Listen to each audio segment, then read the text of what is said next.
Hello, I know a few of you has been asking about RC tractors, and I said I'd post a build videos on Facebook and YouTube.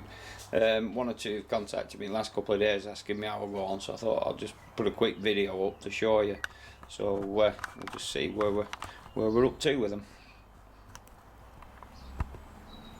You have to excuse me, we are quite new with this camera and we don't really know what we're doing. Right. This is the chassis we're working on at the minute, and this is where we're up to. You've got the back here, you've got a middle section here, and this is the front section. This is the axle. No stub axles on it or anything yet. It's, like I said, it is a work in progress, so we're getting on. The back's there, and then these take the RB35 motors here. I ordered 2 motors from Germany which arrived today, which I was quite hoping. There's one problem: they sent the wrong ones. The motors these take are actually RB35s, which is just get a close up for you of it if we can.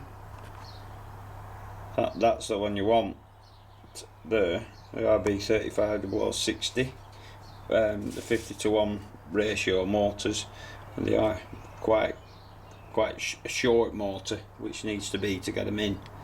The ones they've sent, which they've got on their paperwork as RB30, RB35s aren't.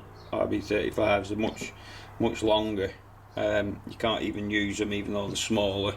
Probably do the same thing because they won't fit. The wiring on the back of each one will contaminate, so they'll have to go back. The tractor this is being made to fit. I can just find my body. Excuse me. Should have got a bit more organised with this really. Is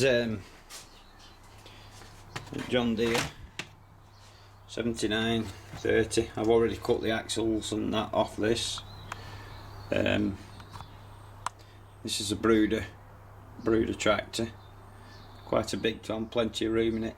What I've done is left everything there intact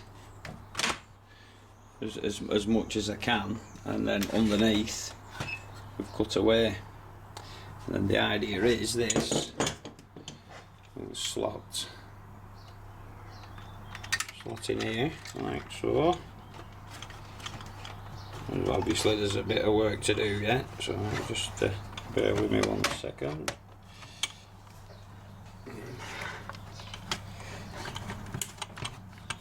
That's basically how it does. It does slot in. Just give us a sec.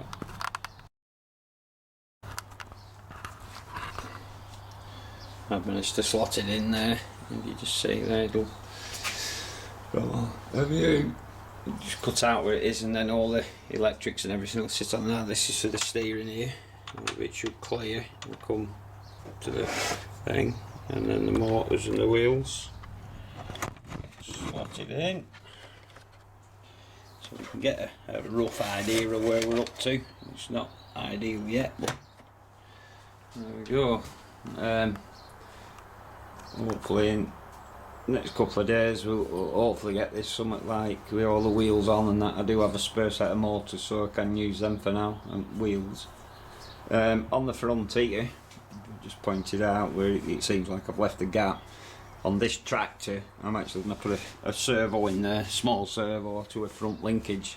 So I'm going to take this bit off, which will be like another add-on, if you will. So you could either just use the back part and just make the tractor drive, and if you're using a Britain's, you can actually use the steering on the Britain's tractor, but the Bruder, it's as easy and better to change it. So you can either buy the whole chassis, you get the whole chassis, or just the back end and go at your leisure and then just add on. But I've tried to keep everything on the tractor as intact as possible, because I think it'll look a lot better like that than hacked and banged about.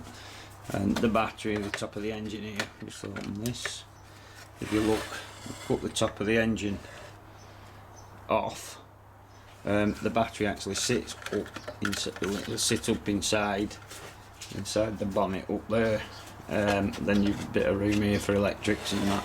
It actually gives you quite a lot of room to get stuff in, more than my Fent anyway, a lot more than my Fent, and keep everything intact. On the back of this block here, I'll show you, I'll put another video up on the other tractor in a minute, and that'll show you roughly how it goes. The 3-point linkage will go up back here, and the tow hitch and everything. The servo will sit in top of that, but I'll try and show you that on the other tractor in a minute.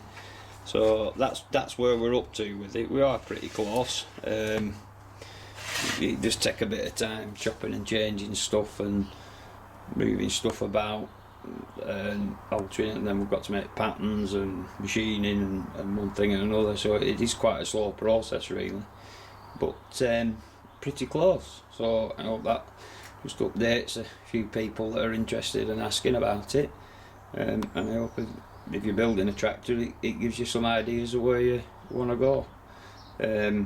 Like I said, when I get everything right and I get all the parts made up and ready, we'll get another tractor and then I'll video it going through the process. But obviously this is like the tester for this thing, because it is quite a bit different, pretty similar but quite a bit different in areas to what I've done with mine. So there we're up to. Okay then.